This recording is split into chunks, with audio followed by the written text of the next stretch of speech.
right, everyone. Thank you so much for joining us today. As you know, this is a Q&A and info session about the medical software and medical AI certificate program that we are offering through Yale Online and the med school. I am going to introduce Professor Papademetris here. He and myself, I'm Abigail Titus. I work in the Porvu Center for Teaching and Learning here at Yale, and we help facilitate the creation of online courses and degree programs for people across the campus. So I have worked with Professor Papademetris to get this program up and running, and we'll be working on the operations throughout, answering questions, doing admissions, getting people the access they need to everything if and when they join the program. So if you stick with this, you might be hearing from me quite a bit in the coming weeks. So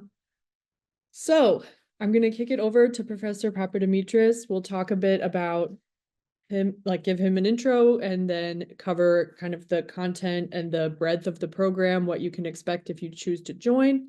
And then we will absolutely have time for Q&A. I don't think this will take a full hour. So thank you again for joining us. And I'm going to hand it over to you, Professor. Okay. Welcome, everybody. This is the first webinar for year 2 of the certificate program. So I'm this guy. Those are the full titles and pictures there. This is the program. That is the web page below. And just to put a little bit of context, we're in this era of AI and software. So just in the last month, there are 2 Nobel Prizes in the era of AI. The first one was the Hopfield-Hinton one.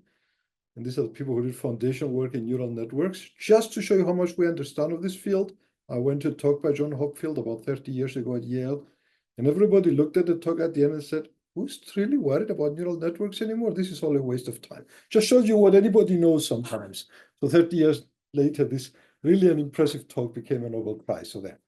More recent work, this is the AlphaFold people. This is Hassabis Baker and Jumper, and this is the work that led to a second Nobel Prize in chemistry, and this is the use of large computational models effectively to predict protein structure. We're not going to get to this very much, although we'll have one short segment on this topic in the program just for people to appreciate where this is. But AI is not affecting what we do in terms of products, but it affects the research that will drive the products in the future. So that's where we are. This is just a good picture just to orient you a little bit. I assume you all know who the gentleman on the left says, Elon Musk. He said self-driving cars in 2 years. The gentleman in the middle is Geoff Hinton, one of the 2 recent Nobel Prize winners. Radiology obsolete in 5 years. And the reality in the year 2024 is what you see on the right. Radiologists in regular cars driving to work. And I work in a radiology department, so I can assure you that this is going on here. Now, if you back off a little bit and look at what's going on in the market, now this is a plot of the devices, software essentially, that the FDA has approved, cleared for use in medicine. And you can see an exploding number. And the bars on the top in blue are actually in the radiology space. So Hinton may have been a little bit off about saying radiologists are obsolete in 5 years. But the radiologists of today are using an awful lot of AI tools as we go. So this is a story of modern AI. We've made tremendous progress. And there's an even greater hype and overpromise. And between those, that hype and the reality is where we are and where we have to think about as we think about creating products, tools that use AI to improve medicine at large. So that's kind of the reality of the situation here. Now, just to orient people a little bit more, when we talk about AI and machine learning, those terms have become part marketing, part reality. So I'm going to put 3 big model gradations there for you. So if you go back maybe 20 years ago, we really had fully explainable simple models, something like y equals ax plus b. And really here, we assume we have a linear classifier or something simple like a parametric classifier.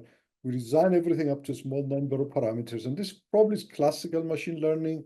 Linear regression is a form of machine learning, is basically applied statistics.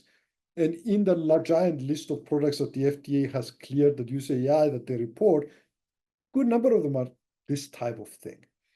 Beginning about 2010-ish, we start getting into complex task-specific models. So we train on input-output pairs or images and diagnosis. These are good for one task.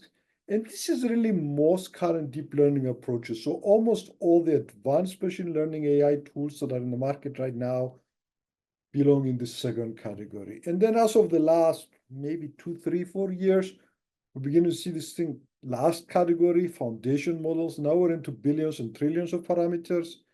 We train on generic tasks. For example, ChatGPT's train on guessing the next word. And these things begin to have emergent properties. They're good for tasks that were never really designed for. Again, ChatGPT is an example.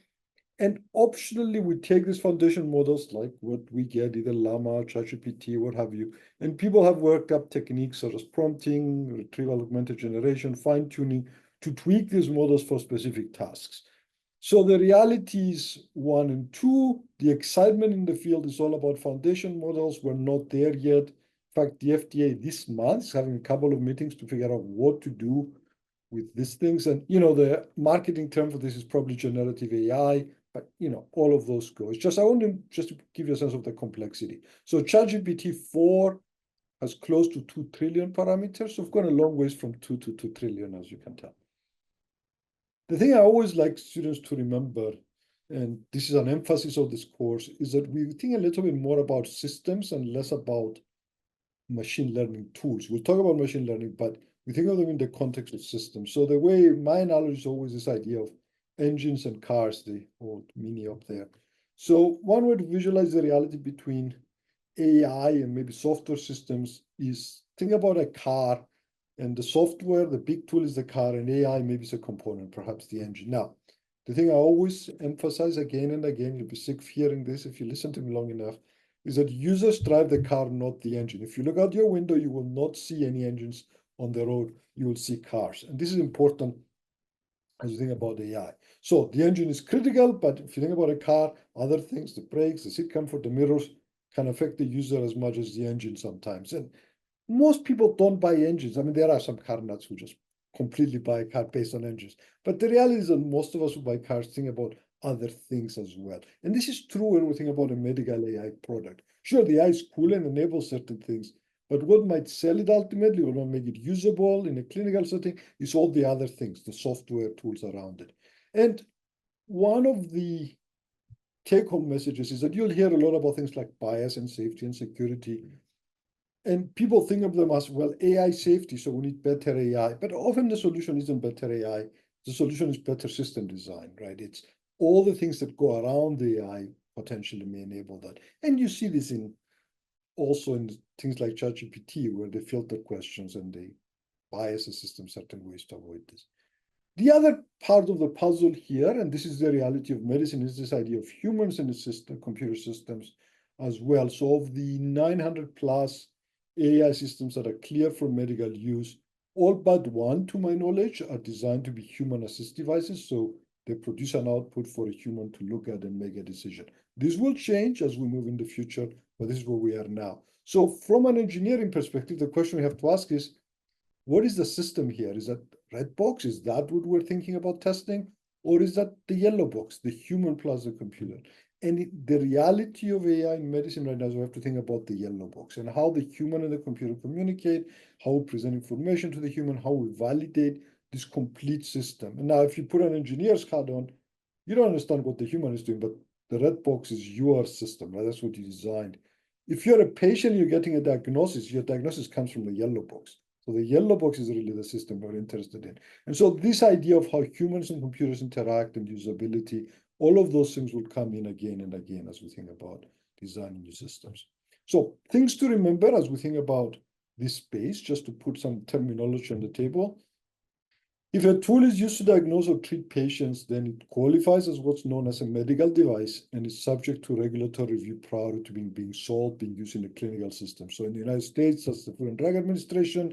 In Europe, there are sort of notified bodies that private companies that have the right to do this review. In China, is the National Medical Products Association, and you go around the world and there are different agencies. The focus of the review is how the tool will be used, not what it does. So this is the use case we're talking about here. So you have an AI tool that's used to give radiologist some indications when she's reading a mammogram about the potential suspicious regions. That's a medium risk tool. The FDA will require some kind of paperwork for it, not as much as you would think. The same tool now, we want to use it to do fully automated reading of mammograms and determine whether somebody's called back for biopsy or not. Now that's a high-risk device and will require a lot more documentation, testing, data, trials before you can get away with that. Notice that it's the same tool. Nothing about the tool has changed. It's how we use it that matters. And this is really the start of the regulatory process, the use cases. How will we use it, not what it does? And the key question is, if something goes wrong while we use it, how bad can things get? This is something called risk classification. Every regulatory agency has classifications, sort of low, medium, high, or low, medium, high, and high, depending on the country you're in. That initial classification really determines what you have to prepare, what level of documentation, what level of validation, what level of testing, all of those things come in there. And then if you're in a regulatory space, we need to write everything down and have documentation. And you'll see some examples of that at the beginning of the course when we think about design documentation for all of these things. The saying in this industry is, if it wasn't documented, it wasn't done. And that's a good rule of thumb to think about. So if you wanted to summarize what the goal of this program is perhaps to think about it as a use case here. We want to understand what it would take to use something like ChatGPT as a medical device. What would it take for something like that to be a clinical product? So we need to understand software regulations and processes. We need to understand, because the final tool is going to be a piece of software. Our tool uses ChatGPT, so that's artificial intelligence machine learning. We need to understand something about the theory behind this. What are the implications of having something like that in a product? We need to think about the integration of a machine learning component into medical software and what changes when you go from traditional software to AI-enabled medical software. It's a whole different universe in many ways.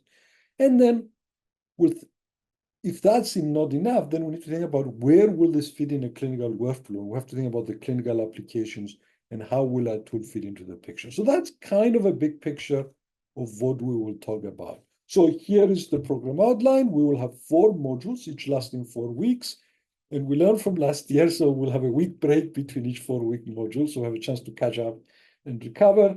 The first 4 weeks, I will give a broad overview, introduction to medical software. What is this? The regulatory side, the design side, usability, all of those things that go into a medical software tool, whether it involves AI or not. This is sort of independent. The second 4 weeks, and some of my colleagues will join at this point, will give you a broad overview of artificial intelligence, starting with basic probability theory, because you need to understand that's where we start, all the way to generative AI and some of the early use cases we're seeing. In the third module, we'll put the two together and we'll ask the question and try to answer the question of how does medical software change when AI is involved, both from a software engineering perspective, a regulatory perspective, issues to do with data management, because now we have a lot of data, both database applications, privacy, security issues. And then we'll talk about the new regulations are coming out, whether are more horizontal. So up to now, the medical device industry has lived in its own little sandbox. We have our own regulations, but with AI, because of the broad interest, now we have horizontal regulations. The EU's AI Act, efforts in the United States that regulated AI as a technology, not as an application. So we'll talk about that. And then in the last module, we'll talk about current and emerging applications of AI in medicine. We'll basically take you through a couple of areas. We'll talk about imaging. Most AI in medicine is now imaging, so I have a week of imaging. A week on what's known as clinical decision support. A lot of these are lower risk tools that are helping medicine, helping doctors make decisions. We'll have a week which is going to be a collection of emerging applications, everything from blockchain to think about a little bit of the protein work to how AI is being integrated into hospital systems. And in the last week, I will do a broad overview of the state of affairs. Think about it as this talk, but blown up in an hour, and we'll go through some of the details. So where are we? Where are we going? Just to give people a feel for that. Every week, we'll follow this basic structure. This is what we did last year, and I think that actually works. We'll release about an hour of pre-recorded video lectures every Wednesday, maybe a little bit more than an hour and 15 minutes. And at the same time, you'll get a short multiple choice quiz on the order of about 10, 15 questions That will be due on Monday. So you'll have 5 days to watch the videos, take that in. And then on Tuesdays, we'd have a live Zoom session to review materials, answer questions. And last year we had 2 sessions, one at noon and one at 8 p.m. Eastern time to accommodate different time zones.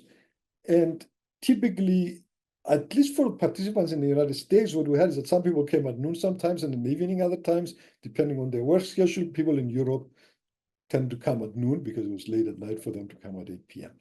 And on the Zoom call, I will attend all of them. We'll have, if other people have lectured that week, we'll have another 15, 16 colleagues from the department here who participated in the video lectures. They will try to join in. We may be able to get some industry experts to join us as well as the material dictates. And that happened also last year. We had a couple of really high-profile people join us at different times. In addition to what we will have behind the paywall effectively that you get access, we have also recorded a number of supplementary interview videos. These are with experts in industry, and we'll keep recording. There are about 18 now, and I expect the number to grow. These are sort of introductory videos with experts in the field, ranging from machine learning to regulatory to software engineering, to tool planning, to everything you may think about. We try to keep this at the introductory to intermediate level. And, even if you don't take this program, you may take a look at those. Some pieces of these videos end up in the lecture material. Sometimes you get a minute from one of the speakers just talking about a topic. It helps break up the flow and give you a different perspective. So if you're interested in the videos, the YouTube channel of our department, Yale Biomedical Informatics and Data Science. So Yale is about 323 years old as we speak. Biomedical Informatics about 6 months old. So we're Yale's newest department. And this is our YouTube channel. And if you look at podcasts, this is the list of interviews and the QR code. We can share that later, the actual links. But if you go on YouTube, you'll find it. So that's the material. Just a word about admissions process. Applications are open. We've had a number of applications already. What we'll do is that we'll do a rolling admissions process. So applications have been open for about 3 weeks now. We've had a number of them. So we'll do a rolling admission. So next week, we'll meet and review the first batch of applications, make some offers. For those of you that request financial aid scholarships, we have a limited number of those, like in the single digits. So don't expect that everybody's going to get financial aid here, unfortunately. Although hopefully one day we'll have some donors who'll be able to let us expand on that. If you're requesting financial aid, we'll probably push those to December to give everybody a chance to apply. So we see everybody who applies. And then depending on where we are in December, we may extend applications. We still have slots to early January, but the earlier you apply, the higher your chances are of getting in here. So this is year 2. Last year, we had a small pilot group, about 15 students. You may hear from them. If you keep an eye on LinkedIn from their experiences. We had 6 or 7 countries last year. Hopefully it'll be a little bit bigger. We don't want to go much above 30, 35 students. That keeps us manageable. I want people to have a chance to talk on the Zoom call and ask questions. We're not going to run a 200-person program here. This is going to be small so that people feel they can interact. And, this is the web page. As of today, when I took a snapshot, this is the QR code. This is the URL at the bottom. And I think this is my last slide. So we will stop here. You can type questions in the chat, or you can, just type your questions in the chat, and Abigail and I will try to get to as many as we can. Thank you.